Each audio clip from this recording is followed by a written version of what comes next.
right, so if we wanted to look at another graphing problem, as far as transformations and how they impact the graph, so let's analyze this one here. So we got f of x equals negative log of x minus 1. So now remember, when there's no base indicated, we automatically should infer that that is base 10. So, which is kind of irrelevant. We don't want to get too crazy with the detail, but we're just trying to get a rough sketch of the graph.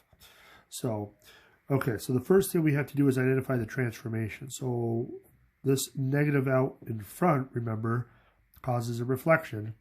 So, and it's going to be a reflection in the x-axis.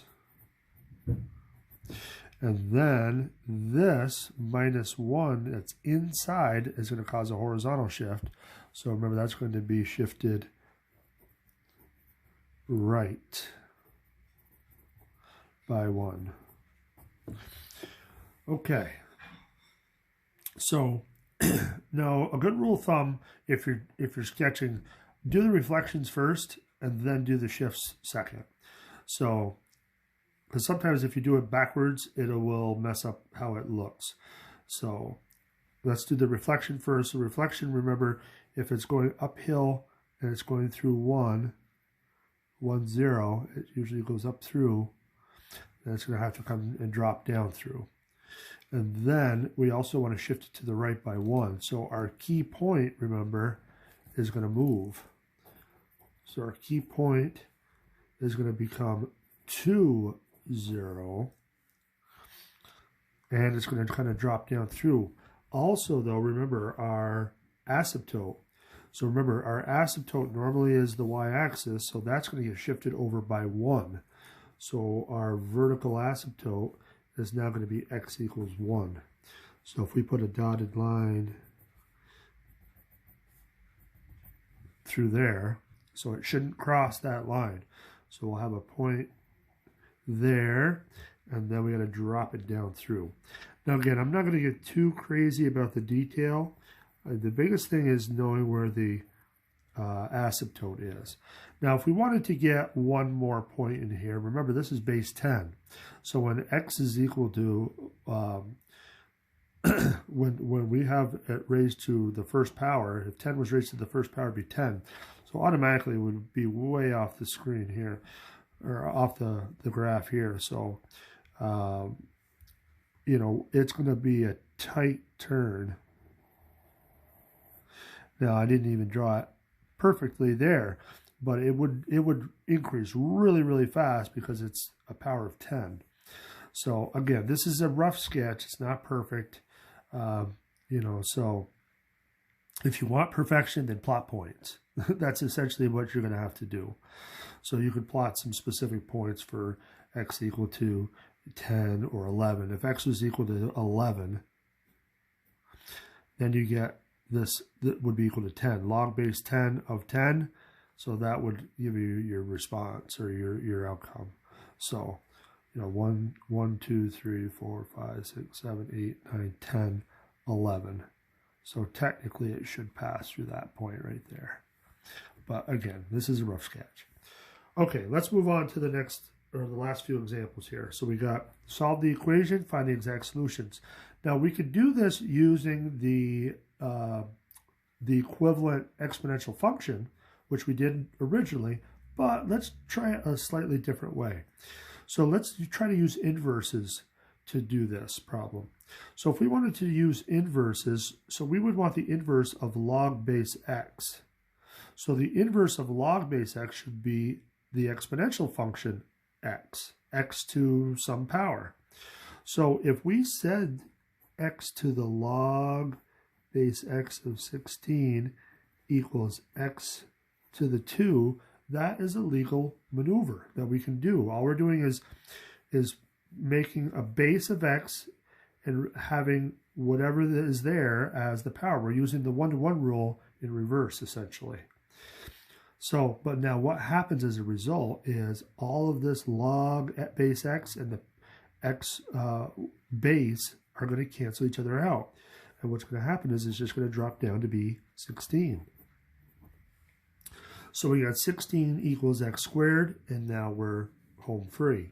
So we got x is equal to plus or minus 4, but remember, x is a base, so we're going to have to reject the negative. So x is only going to be equal to 4. Now we could use the one-to-one rule on this one as well. They have both the same logs on both sides, so essentially if they have the same logs, then the insides must be the same as well, if it's equals. So we can automatically just drop the logs out, and we get this equation. Now, we could do the same thing we did over here. Since this was base 10, we could say 10 to the log of x, 10 to the log of 6 minus x squared, and you're going to get the same result. Excuse me. So now we have a quadratic. Let's put it in standard form. Let's move our x squared over to the other side. We got a positive x, and then we're going to have a minus 6. So this is a simple quadratic. We can probably factor it. And it looks like if we use x plus 3 and x minus 2, that should do the trick. So now we get, from this one, we're going to get x equals negative 3, and from this one, we'll get x equals positive 2. And are we done? Do we need to check? Well, remember, we have restrictions on domain and range and stuff, so let's double check to make sure that it works. So log of negative 3. Can you have a log of negative 3? Well, what's the domain of x? It's got to be greater than 0. So right off the bat, we can't have that one. We're going to have to reject it. So it looks like the only answer that's going to work is going to be x equal to 2. So that's going to be your answer. Now the next one is kind of a spin-off of those compounding problems. This one wants you to find the amount of time to the nearest day that it would take for a deposit of $1,000 to grow to $1 million at 14% compounded continuously. So remember, compounded continuously is A equals PE to the RT. So now we just want to plug in all the information that they gave us.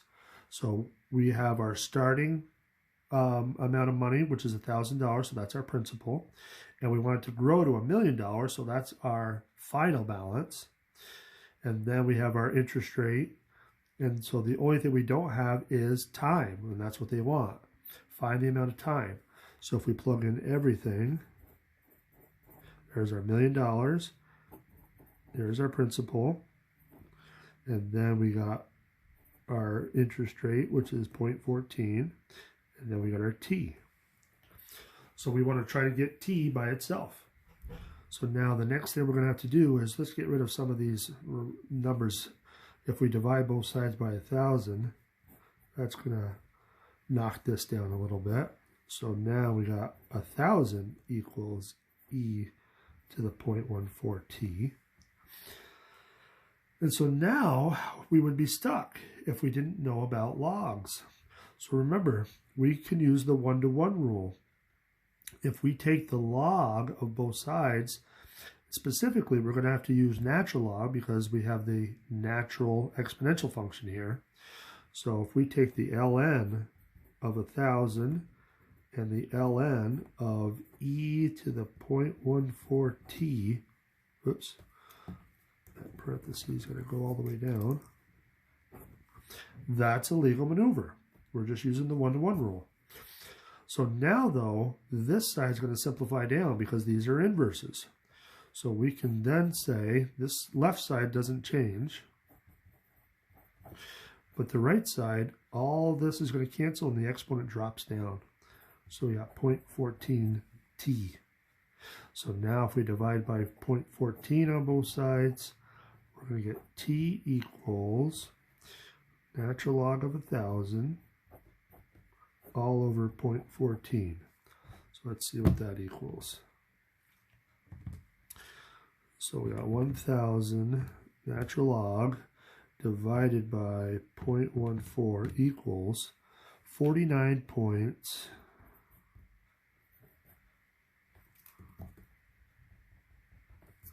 49.341 109, blah, blah, blah. Now, the units, though, remember, are years. So the problem is they want this to the nearest day. Well, so we know it's going to be 49 years and then some amount of days. So we got to figure out how many days that is. Well, what's the easiest way to do that? Well, if we first get rid of the 49 from there's our decimal part that we want to change into days. Well, how many days are in a year? Well, it's 365. So if we basically multiply that by 365, that should be how many days it is. So 124.5 days, and they wanted it to the nearest day. So we're going to have to round that up to 125. So 49 years and 125 days. It's going to take a long time. Long time for $1,000 to grow to $1 million. 50 years almost. So, okay, one more problem, and that will wrap up this section. So we got the number of grams of certain radioactive substance present at time t is given by the formula A equals 200e to the negative 0.001 t, where t is the number of years. What is the half-life of the substance? Ooh, so this is a little interesting. So again, half-life is looking at the time. How much time does it take for this to get half the size of its original starting point? So we're going to answer a couple of questions. First is, what are we starting with? So the initial amount equals what? Remember, if we want the initial amount, all we got to do is plug in t equals 0. That's one way we could do it. Or remember from before, the number in front should be the initial amount. But let's just double check. So if we do a sub 0, we're going to get 200e to the negative 0.001 times 0. So this is equal to 200e to the 0, which is 200. So 200 grams is the initial amount. But if we want to know how long it takes to get to half of that, we want to know how long it takes, t equals what, such that A is equal to half of what we started with, 100. So 100 grams. So we can plug that in for A. If we want this to be equal to 100, we got the initial starting point. We want to know what t is. So that's the equation we have to solve. And we can do this now because we have the log, we have information about logs. So specifically, we want the natural log again. But first, let's get rid of the 200. So if we divide by 200 on both sides, we're going to get 0.5 equals e to the negative 0.001 t. We'll natural log both sides.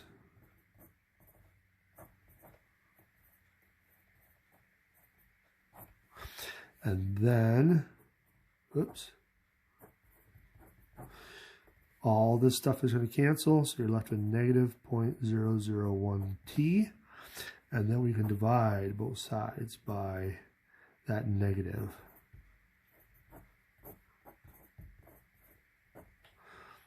So let's see what we get.